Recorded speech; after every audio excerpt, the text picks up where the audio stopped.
What is the deal, beautiful people? It is Ramon from lifestylesdefined.com, and we are here to discuss the two new heavyweight champions of the smartphone world. I think they share the belt in some aspects. Samsung's Galaxy S6 and the Galaxy S6 Edge, because those two are one and the same, slight variations, and we'll get into that later. And from HTC, the HTC One M9. Let's talk about the design first. So these phones come from two completely different places, and their stories on how they come into their own. It's very different. So I want to take a look at Samsung with the Galaxy S6 first. You know, the design of this is very, I want to say, surprising for somebody like me who's been following Samsung for a while. I mean, you know, they not only have they taken a lot of flack from the smartphone community, and they've also, when they get aggressive in a market in the way they go after Apple, it makes them stand out more for their non-premium devices. And what that means is Samsung's been known to be the king of plastic. And I mean, they're very well designed devices. We're talking way back to the Galaxy S2. Very beautiful devices, plastic or not. But when you stack them up against the competition, you know, for years now, the iPhones of the world and the HTC Ones, it always seemed to fall flat in your hand, that premium feel. And that's something that I feel like it's part of Samsung's DNA at this point, where they just say no. You know, we're going to do what we're going to do with plastic phones and plastic designs because we have a method to the madness behind it. And then the Galaxy Note 4 arrives, and, you know, that's got less plastic, more metal, and it's like, whoa, okay, something's changing. And then here you have the Galaxy S6, and then flat out the 6 Edge. These things are made entirely of metal and glass, and they are indeed beautiful. Now, you know, I it's hard for me to say I'm fond of the design. For face value, these are indeed Samsung devices. So you've got the two to the top of the device. You've got the two dots with the one line bar for the speaker.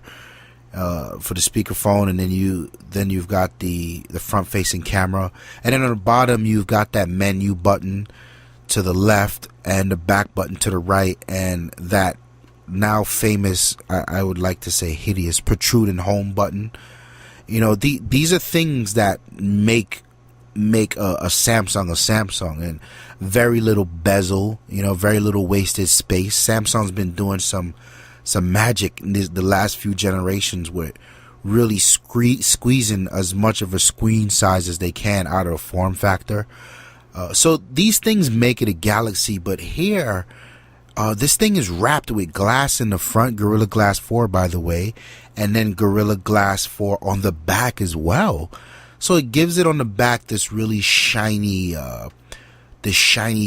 real premium look right off the back, a reflective look. And from what I've been seeing, you know, a fingerprint magnet.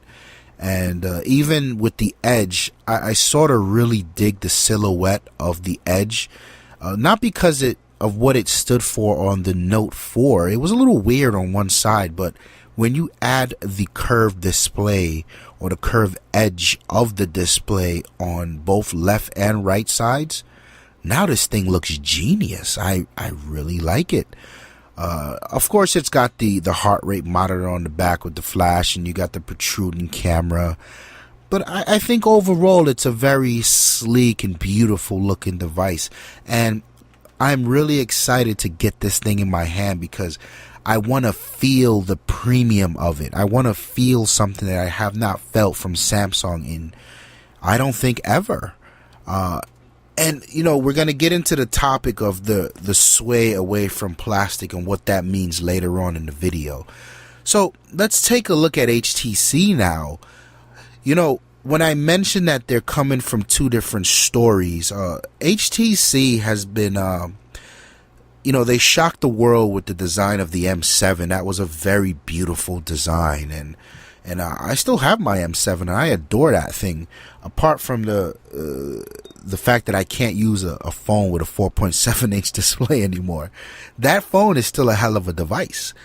And then we graduated to the M8.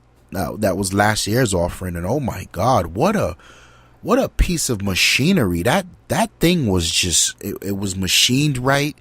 The curves were perfect. They were beautiful. The materials were, it was just, my God, it was a beautifully designed phone. You had the placement of the HTC logo, the capacitive buttons, and I thought it was a dope design. And now is the M9. You see them making some small iterations, and I want to point out that this is less of a revolutionary device, more of an evolution, because there was a lot less wrong with the HTC M8 for them to really give a drastic overhaul in design. So you gotta kind of forgive them for that. But what I do think is dope with HTC is they went ahead and made some really distinct design choices where it mattered. So they move the power button from the top of the phone to the right of the phone, and this is a trend, and a rightful trend amongst the larger display phones, right? You've seen Apple did it, Nokia's done it. It's hard to reach the top of the phone to turn on for the power button every time, and they got around that on the M8 by introducing the double tap to wake the phone. Now they just went ahead and put the power button on the right side, which is cool. They got rid of the volume rocker, so you have actually two separate buttons for the for the up and down. But also they added, I still can't figure out if it's the SD card slot or the SIM tray, but that's also on the right side. So the right side is if you look at it, it is a bit busy, more busy than I would like, but some things gotta change. Also, you'll notice an extra chamfered band around the edges of the M9 that weren't present in the M8. And I listened to the chief design speak, and he said, even he was dropping the hell out of his M8 because it was so slippery. And that was a problem. That M8 was a slippery bitch. And it's good to see them try to address this. So what they did was they went back and took some very stark and rigid lines from around the edges of the M7 and implemented them in the design of the M8. And that's what you see now in the M9. So it's really designed to help you hold on to the phone more. I dig that they're thinking about these things. Now, also in the back, because they switched from the ultra pixel 4 megapixel camera to a new 20 megapixel camera, you sort of see that the camera module is also sticking out at the back, and this is something that you see in both the M9 and the Galaxy S6, is that protruding camera.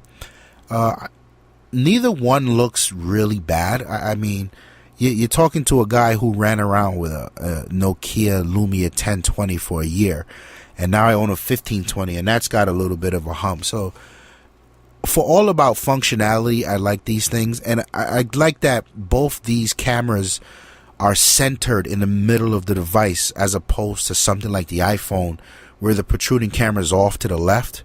So it just looks sloppy, and on a table it feels awkward. I really do like the designs. I like what both companies have done here to retain the identity of these devices. The Galaxy looks like a Galaxy. I wish they would have found a way to get some front-facing speakers in there, but they didn't. And also on the HTC side, they retained the boom sound. It looks like an HTC One, very worthy of that M name. What I didn't like about the HTC M9's design is, if you look closely, there's still a lot of wasted space up top the screen and at the bottom of the screen. So up top there's a black bezel before you get to the metal, and then to the bottom where the HTC logo is, that entire bar seems to be wasted space to me. I would have rather them put a capacitive buttons where that HTC logo is, because I feel like the on-screen buttons take away from the real estate of the device. But apparently there needed to be that black bar and the HTC logo is actually filament for where the boom sound speakers are. They had to do some sort of give and take there, but it's something you can forgive.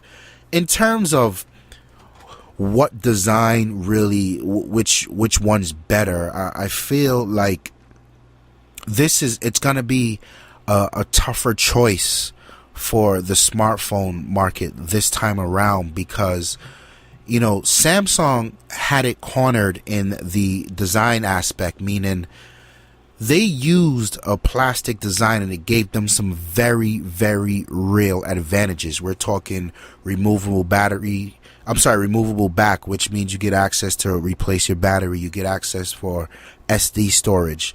The plastic allowed them to get the waterproofing rating. So if you wanted those features, then that plastic design was sort of it was a sacrifice you had to make.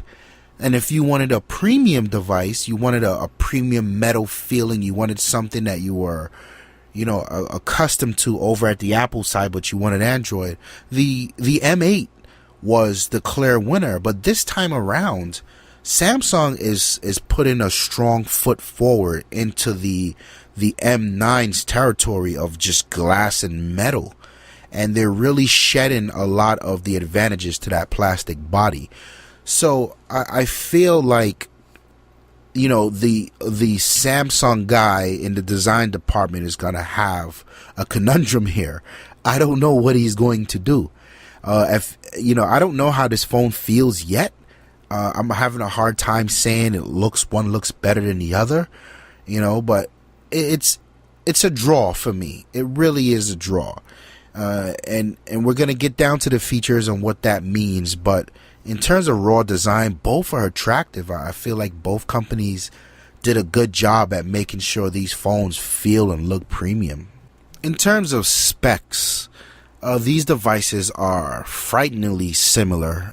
So you're looking at they both have that new Snapdragon 810 octa-core processor.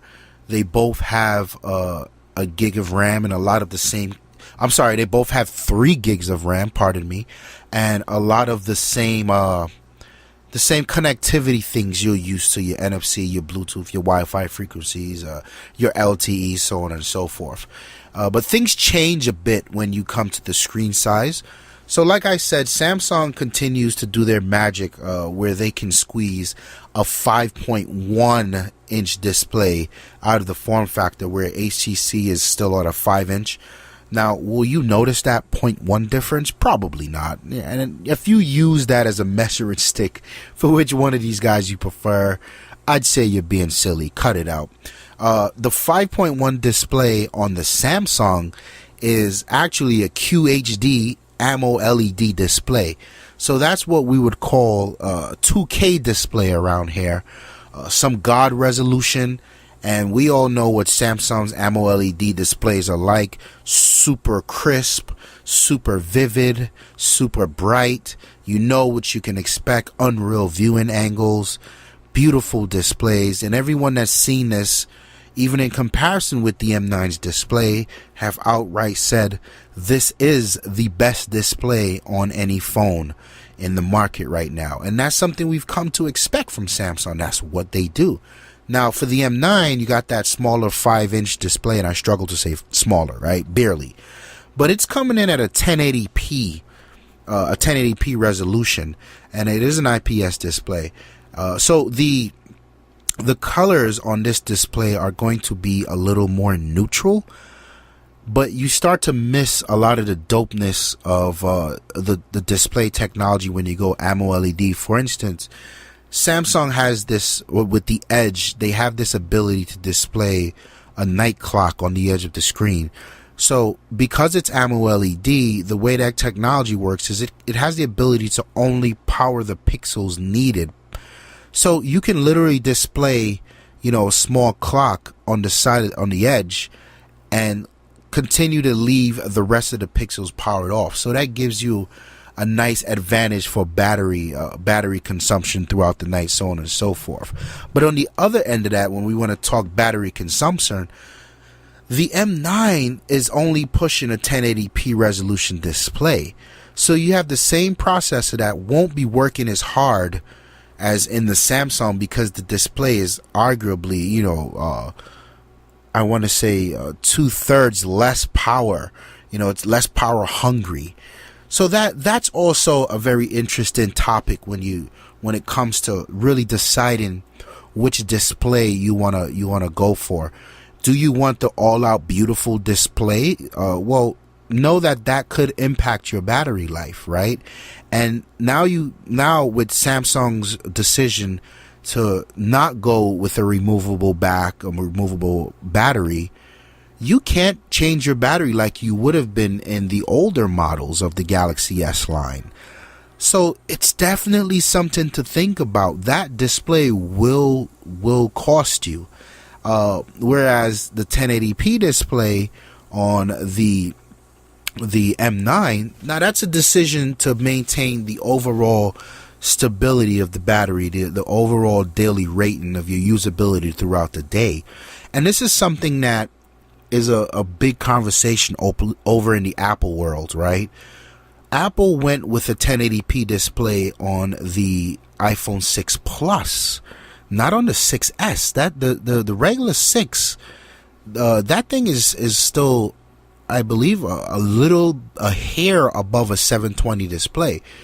But the display itself is so beautiful, you'd be hard pressed to say that it is 720p, or versus the iPhone 6 Plus that it's only a 1080p, or when you step up against something like a QHD display that it's not QHD.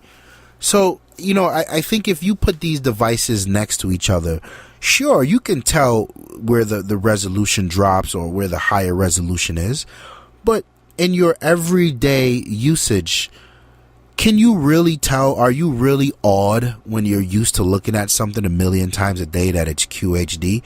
What does that cost you? If you're the type of person who can't tell, who doesn't care that it's a QHD, if you make that decision, then you make that decision in vain, because your phone, your processor is working a lot harder to push those pixels. So it's a conversation to be had for sure. And I want everyone to be clear on the differences, Sure, if you're looking at the spec shootout, the Galaxy S6 and the S6 Edge win based on the fact that it is a QHD display alone. And then you could also get into the conversation about AMOLED looks better than IPS to certain people. But just know that there's a trade-off for that. Coming down to the storage, this is also something new from Samsung that I think will cost them. I think the avid Galaxy S fan will be very critical about this, and this may be a decision changer for them. The Galaxy S6 comes in 3 storage flavors: 32 gig, 64 gig, and 128 gig. First, I wanna get on my desk here. I want to get on my couch, the roof of my building. I want to applaud Samsung for not doing what Apple does. They didn't start with a 16 gig model and a 64 and a 128. I can't for the life of me get over why Apple makes a 16 gig smartphone in 2015. So thank you, Samsung, for being an adult and offering a 32 gig at the bare minimum. Not all is good though. See, the M9 offers 32 gigs, and that's it. You get that 32 gig flavor. But the M9 supports expandable memory. So you can get that 32 internal storage, that 32 gigabyte internal storage, and then you can add on top of that 128 gigabyte storage card. You can't do that with the Galaxy S6 and 6 Edge. They do not support expandable memory.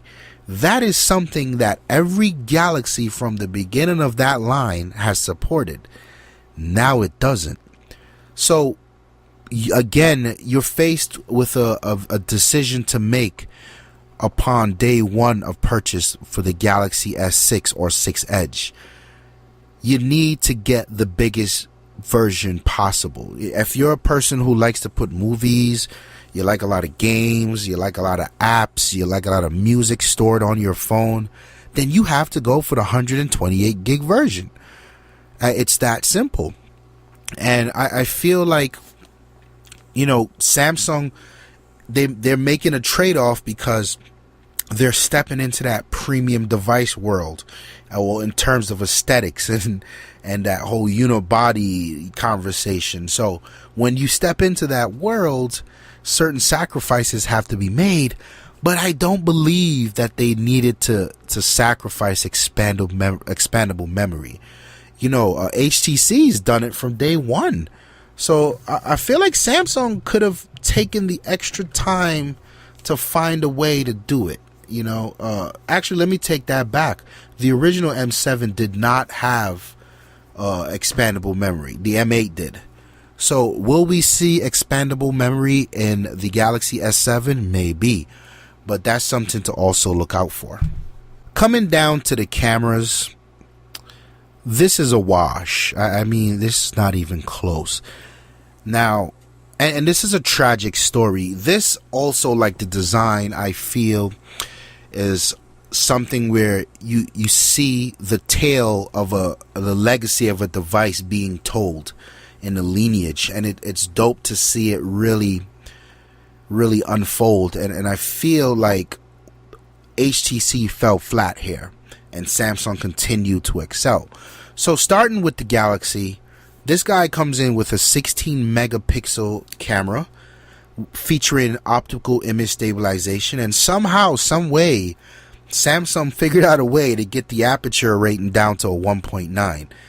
So that's super dope. That means that you can get better pictures at lower light, and the sensor allows for more light to come in, so you can take them faster.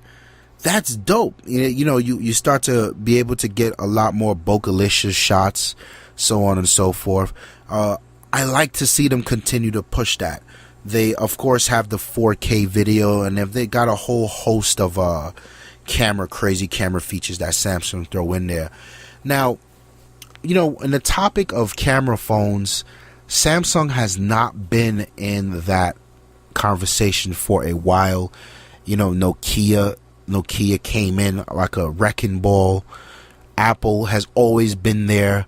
But recently with the Note 4, my God, the Note 4 is just an excellent shooter. The only other shooter that could rival my 1520 is without doubt the Note 4. And I'm going to leave the 1020 out of this because it's not fair. First of all, nothing's coming close to that, and two, it's not relevant. It's old as hell. The hardware is outdated, so let's not even go there. But Samsung is looking to continue that legacy, to prove that they know what they're talking about. They know what they're doing. They know how to innovate in that camera space with the 16 megapixel shooter, and they even lowered it to a 1.9 aperture. So I expect this guy to be a raw performer based on what I've seen on the Note 4 and based on the specs that they have here. HTC, however, HTC's story from the get-go was very inspiring with the ultra pixel camera. They went out on a limb and said, listen, the megapixel game is not all there is when you're talking photography. It's not all that matters. And they really got the attention of a lot of us who are actually into photography, and they had a point. I mean, I shoot on a daily basis with a what I think my Sony, my NEX5T is a 16 megapixel sensor. People are out there shooting with 20 and 30 and 40. Like, it doesn't matter to me. You know, I need something that's decent, that's able to capture the moment with the right specs, and that's all I need. The number game does not matter. So they developed this sensor that actually it's a lot larger, but it kept the resolution count down. And it was a technical marvel, yes, but you started to see the limitations of only 4 megapixels in the M7 and the M8, because you're talking about, you lose the ability to crop. You know, you lose the ability to get rid of dead resolution around an image, because all you had was this 4 megapixel image from the get-go. So I was on board with the whole initiative, and I was really expecting HTC to do something like come out with a 8 megapixel ultra pixel camera, right? Let's double it, but let's keep the same technology alive, because Apple proved with their 8 megapixel camera that they're running on the iPhone 6 and the iPhone 6 Plus, that it's not about the numbers game. You know, they proved that a long time ago. I mean, shit, Apple added an image stabilizer to the 6 Plus, and that thing is a monster on its own. So I felt like HTC could have continued their trend with the ultra megapixel or the ultra pixel technology and still make a decent camera, make it better than it was, but instead they didn't. So they slapped a 20 megapixel camera, right? Obviously they're playing the numbers game now. I don't know where this thing came from. I don't know what phone it's on. There's nothing special about this, right? And I think this was the one from the Desire. I'm not even sure. And I can speak this way because I saw a few test shots that The Verge put up of the 20 megapixel camera, and I've seen the videos, and people were saying they weren't impressed with what they saw coming out of that 20 megapixel camera on the M9, and I saw the images, and it was not cool. It was not cool what I was seeing. You know, the focus wasn't sharp. There was grain everywhere. The color representation was real bland. And it was, it's like, oh, guys, come on, what happened here? I mean, they added the dope bits that they needed to add. You got the ability to shoot RAW. You got the 4K video and whatever else they continue to include in the features. But guys, at the bare minimum, it had to be a good shooter, and it looks like it's not. So it's sad to see them stumble on this. People wanted. It's kind of one of those things where, well, you guys wanted more megapixels, we give you more megapixels, will you shut up now? Like, no, give us more megapixels responsibly. Put some tender love and care into it. Make sure it's still a good shooter. It's frustrating to see them fall on their face, and Samsung clearly takes the cake with this one. So if the camera is a big deal to you, the Galaxy S6 and 6 Edge is looking like it. That's it right there. In terms of features, these guys, again, two different stories, two different directions, but I think Samsung again continues to push the boundary. This is what Samsung does. They push the boundary. This time I think they hit the nail on the head. For Samsung, pushing the boundaries with the Galaxy S4 and S5 was a very annoying thing to me. They introduced 1,000,001 silly features that really compromised the experience of the phone. The phone would lag and stutter because there was all of these crazy things with the camera's always looking at what my eyes is doing, and I can tilt the phone to do this. Like, oh, what? Like, stop with the madness.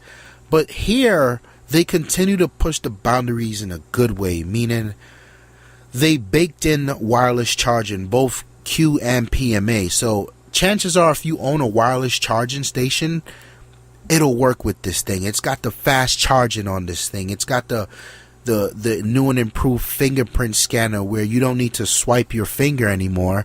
You can just hold it in place, much like the iPhone, and that seems to be more accurate. There's all these things that they continue to do that's just like, wow, what more can they do? And it's so impressive to see that. On the HTC side, again, the story here is this phone was so good from the first iteration, and it only got better with the M8. That on the M9, it seems like there's less things for HTC to do. So one of the features that they continue to improve on is blink feed, and I really like how it's becoming one of the phrases I see was contextually aware of where you are and what you would like to do. Things like suggestions about coffee shops and dinner, so on and so forth. Sort of stepping on the toes of Google now, but that's okay. Sense 7 seems to be even more thought out, even more functional with the time of day profiles where it'll show you different icons based on your location. I like that. A bunch of features that they're adding to the dot view application to really enhance and customize your phone when it's in the dot view case. But their features are less like Samsung's features, and when you compare the two, if you were to put the features next to each other, Samsung again takes the cake. Even like they did with the Galaxy S5 and the Galaxy S4. Sure that these features compromised the fluidity of the device, but they were features. Somebody somewhere liked them. They sold a crap load of them. But before I go ahead and give the cake to Samsung in the feature department, there's something that it's a theme. It's been a reoccurring theme that we need to deal with here. So Samsung's new direction into the metal and glass world and the absolutely premium device for a premium price world, because I solely believe that the Galaxy S5 and the Galaxy S4 were premium devices, but they didn't feel premium. You were paying $700 for something that was straight up and down unapologetically plastic. So, and that's okay, right? Because looking back at the Galaxy S5, this thing was a monster. It had the waterproofing, right? You could jump in the pool and do 4K recording with this thing.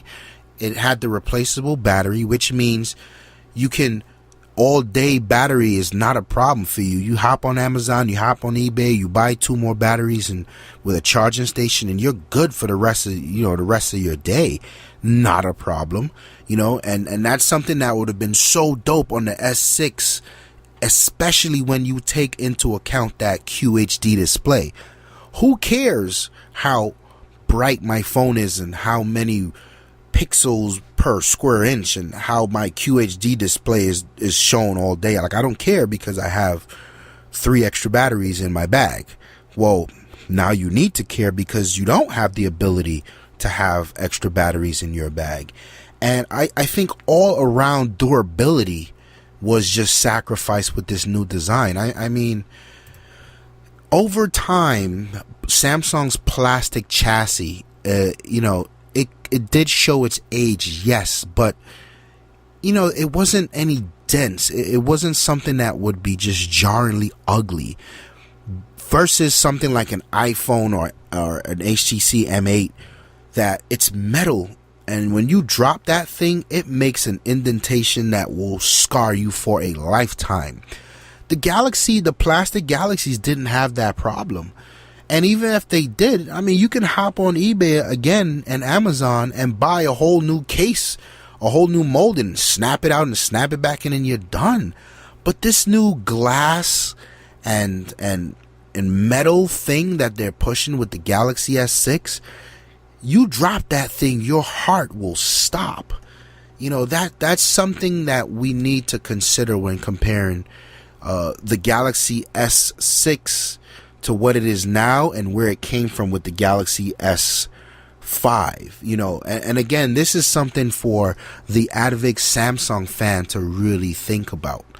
And I feel like a lot of Samsung fans are going to walk away from this device because of that. And you know, it's I would put the waterproofing and the replaceable battery and the SD card, the absence of these things, under features. And I would say, yes, we had to give up 3 features. So let's just remember that when you want to sit down at a table and really weigh your ups and downs with these 2 devices. So when we put it together, what are you left with? I think each company did a really good job at continuing the legacy of these devices. You know, the Galaxy S6 and S6 Edge are I think a step up and above what we've seen from the Galaxy S line. And again, I'm not the avid Samsung guy, but to me, I really like what I see here. I think that the inclusion of the S with the 2 edges and the little software tweaks that they did where you can slide your contacts in from the left and the right, I think that's super dope. In fact, I think the silhouette alone of the Galaxy S6 Edge is just beautiful. It's probably the most beautiful design on the market right now. Yes, even taking into effect or thinking about the M9, I think Samsung did the damn thing there, and they really, really knocked it out of the park, because they went back to square one and they redesigned this thing, but they still kept the legacy. They still kept the familiarity of what makes a Galaxy a Galaxy. HTC did a great job with realizing that this phone was damn near perfect from the get-go, so there wasn't really too much for them to do. You just make tweaks where it made sense, you know, moving the power button from the top to the side of the device, adding that edged ring around to sort of increase the grip of the phone when it's in your hand. I appreciate the gesture of the 20 megapixel camera. That fell flat on its face, but you know, I think HTC is in a good place with this guy. Now the real question comes down to well, there's 2 real questions here. The first of the real questions is the new fit and finish of this premium S Galaxy 6 and the 6 Edge enough to pull Samsung out of that bleeding market share? Because they've been in the stump for a lot of 2014 coming into 2015, and people are worried about that. And the second question is, which one do you choose when really comparing the 2? I think HTC will continue to increase their margin.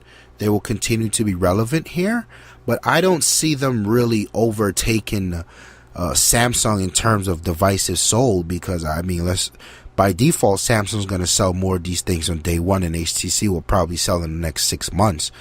But you know, that doesn't mean you should take the M9 lightly. If you want to weigh your decisions, I suggest going back through this video and really, you know, going back through the points. But I think it's a win and a strong showing from both companies, and I really like what I'm seeing here.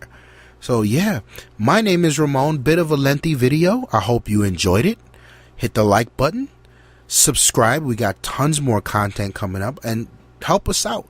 Share it to a friend you know will enjoy this video, and let me know in the comments below which one you're gonna get, or which one you're thinking about getting. And for all my Samsung people out there, are you thinking about switching? Did you have enough? Do you need your plastic? I'm out of here. Peace.